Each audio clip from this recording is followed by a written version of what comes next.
Okay, this isn't your situation, the writer of Hebrews is saying. You know what your situation is? Verse 22. Instead of coming to the mountain and getting the you know what scared out of you, like that's the God that you're going to be related to. Okay, you have something so much better. Verse 22, you have come to Mount Zion and to the city of the living God, the heavenly Jerusalem, and to innumerable angels in festal gathering. Kind of an interesting combination. Zion, heavenly Jerusalem, and angels. It's a little rabbit trail here, but it shows the non-literalness on one hand and how these terms, really add up to the presence of God. You've come to God's own abode with his council family. Again, the point is, terms like Zion and Jerusalem can refer to non-terrestrial, non-literal, non-earthly realities. Again, if you can only think about the Bible literally, you're going to be handicapped to understanding a lot of it. And this is a good example. He's saying, look, this isn't like the old covenant that was going to make demands on you, that was fearful. You step out of line, you're going to get hammered, you're going to get zapped, you're going to die, you're going to be stoned. Okay, it's not like that. You have come to Mount Zion, the city of the living God, the heavenly Jerusalem, to innumerable angels in festal gathering. It's a celebration. And verse 23, and to the assembly of the firstborn who are enrolled to heaven. This is what awaits you. What awaits you is life in the heavenly Zion, the heavenly Jerusalem, with angels, with the firstborn who are enrolled in heaven. Again, this is another divine council reference idea. He hit on some of this in Hebrews chapter 2. Enrolled here is the term for registered. It's the same word as when Joseph and Mary have to report, and the census of Quirinius and all that when she's pregnant. With Jesus, it's the same thing, that to be written down. It harkens back to the book of life idea. When we did a whole episode on that in the podcast, he's saying, your destiny, what the covenantal relationship here that you have in Christ is not a fearful one. It's so much better. So he's using this. He's using the contrast of this terrifying scene at Sinai with, again, the heavenly realities of being a member of the family of God. He's using that to help them to not quit. He's saying you got to take the long look. You have to endure this because this is what's coming down the road. Heavenly Zion, heavenly Jerusalem, innumerable angels in festal gathering. They're glad to see you. They're rejoicing. They love it. They can't wait to see you. And to the assembly of the firstborn who are enrolled in heaven. They're registered there. Well, who are they? What's the assembly of the firstborn? The firstborn here isn't Jesus because the noun is plural. Other times in the book of Hebrews and other places, firstborn is a reference to Jesus, but it's plural here.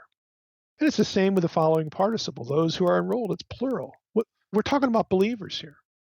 People who have already gone on to glory. We're talking about the people in Hebrews 11 and lots of other people. Again, he's picking up this council language. This is the cloud of witnesses from the very first verse. This is what's awaiting you. Look, I'll just keep going here and finish verse 23. To the assembly of the firstborn who are enrolled in heaven, and to God, the judge of all, and to the spirits of the righteous made perfect, and to Jesus, the mediator of a new covenant. It's not like the old one at Sinai, that's scary stuff. Mediator of a new covenant, and to the sprinkled blood that speaks a better word than the blood of Abel. Now look at the list in these couple verses. Here's what those who believe have to look forward to. Living in the heavenly Zion, heavenly Jerusalem, innumerable angels. You live with them, with God, with those who are enrolled, the assembly of the firstborn, the spirits of the righteous made perfect, and Jesus himself. And by the way, the spirits of the righteous made perfect is not angels. They've already been listed. The innumerable angels. This follows on the heels of those who are enrolled in heaven. Okay, this is believers who have made the journey before. It's redeemed souls. And by the way, spirits of the righteous made perfect. It's passive in Greek. In other words, They're righteous because something was done to them, not because they performed well. They're not perfected by their own merit. And you can drill down the text in all sorts of ways to make the same point. This is what awaits. This is why he wants them again to take the long look. This is why you need to endure. Because frankly, if you reject all this, the only people who we're going to find in heaven are believers. We're not going to find you're here because you achieved it because of your moral performance, and we're not going to find unbelievers either. We're going to find believers. Now, Lane's commentary in the Word Biblical Set, he quotes B.F. Westcott here. And I couldn't I like the Westcott quote, but Westcott, of course, gets demonized by King James only people.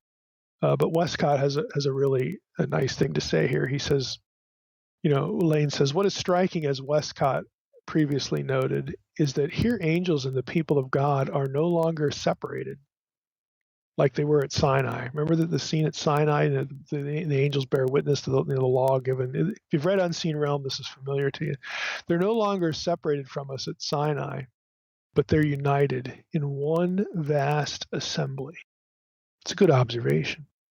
Lane goes on after he quotes Westcott there to say this: LeCure has shown that the entire formulation of verse 23a, he's talking about verses 23 and 24 here, is rooted in the description of Israel in the Pentateuch. This is interesting. The Israelites are designated as the congregation in Deuteronomy 4:10 and 18:16, while the occasion when God addressed the people at Sinai is called the Day of the Gathering in Deuteronomy 4:10, 9:10, and 18:16. The title firstborn was given to the Israelites when God brought them out of Egypt in order to lead them to Sinai. Exodus 4:22 and 23. Moreover, their names were written in the heavenly register. It's Exodus 32, verses 32 and 33. A couple references in Isaiah 4:3, Daniel 12, verse 1. Firstborn, in the plural, is an apocalyptic title applied to the redeemed community in Second Temple Jewish texts, Jubilees 2:20, 4th Ezra 6:58. The fixed metaphor of a heavenly book or register into which the names of people are inscribed or blotted out is rooted in the Old Testament. Now, we know this because we did a whole episode on this. But you have Exodus 32:33, in that case, Isaiah 44:13, Daniel 12, verse 1. This is rooted in the Old Testament and is common in apocalyptic literature. He refers to Jubilees 2:20 again, 1 Enoch 47, verses 3 and 4. 1 Enoch 104, verse 1, and 108, verse 3. Again, we went over a lot of this in that other episode. So it's rooted in Second Temple literature, specifically apocalyptic literature, which is visions of the end. It's also in the New Testament, Luke 10:20, Philippians 4:3, Revelation 3:5, so on and so forth. In verse 23b, the expression, the spirits of righteous persons, again, made perfect, refers to those who have died, but who now inhabit the heavenly city that is the goal of the pilgrimage of godly men and women under both covenants. This is where everybody wants to wind up. Back to Lane. The choice of this designation for those righteous persons who have died and who now enjoy the divine presence is consistent with the writer's use of the old biblical expression, the Father of spirits, back in verse 9. Comes from, he has a cross-reference here to Numbers 16:22 and 27:16 in the Septuagint. That description contemplates God in his character as the one to whom the heavenly realm is subject. The formulation in verse 23 has a distant parallel in 1 Enoch 39, 4-8, which speaks of the dwelling of the righteous in the heavenly world together with the righteous angels under the protection of the Lord of spirits. That's the end of his quote. So this language, he has this language here, Father of spirits, and so on and so forth. All these phrases, and even the whole concept about us living in the heavenly house of God, Zion. That's the mountain, Jerusalem. Again, that's the city. You've got innumerable angels, God himself, Jesus, the spirits of the righteous made perfect, that are enrolled in heaven.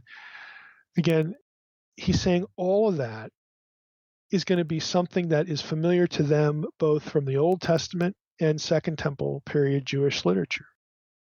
Again, if you've read Unseen Realm, the whole divine council thing, and if you haven't, go back and listen to the episode on Hebrews 2, where Jesus introduces us to God and God to us in the, quote, congregation, in the council. So he's saying, look, this isn't like Sinai. Not only is this, not the scary place, the scary scene, and all that kind of where the people say, "Oh, good grief, we don't want to be anywhere near this. Make God stop." He's saying, "Look, what you have to look forward to, you're not going to have that reaction. Let's get out of here. Make it stop. You're never going to want it to end. It's going to be everything, and everything that you can possibly conceive, and so much more." He's trying again to use some of these phrases, some of these images that they are going to know from Old Testament passages that are not scary ones, but they're wonderful ones, and then also this Second Temple stuff. This is, you're going to be part of God's family. I mean, what more could he say? Verse 25, see that you do not refuse him who is speaking. Okay, now he's going to say, listen to God, listen to God. Now, for if they did not escape when they refused him who warned them on the earth, much less will we escape if we reject him who warns from heaven. At that time his voice shook the earth, but now he has promised, yet once more I will shake not only the earth, but also the heavens. In other words, God is telling you how to be saved, how to be part of his family.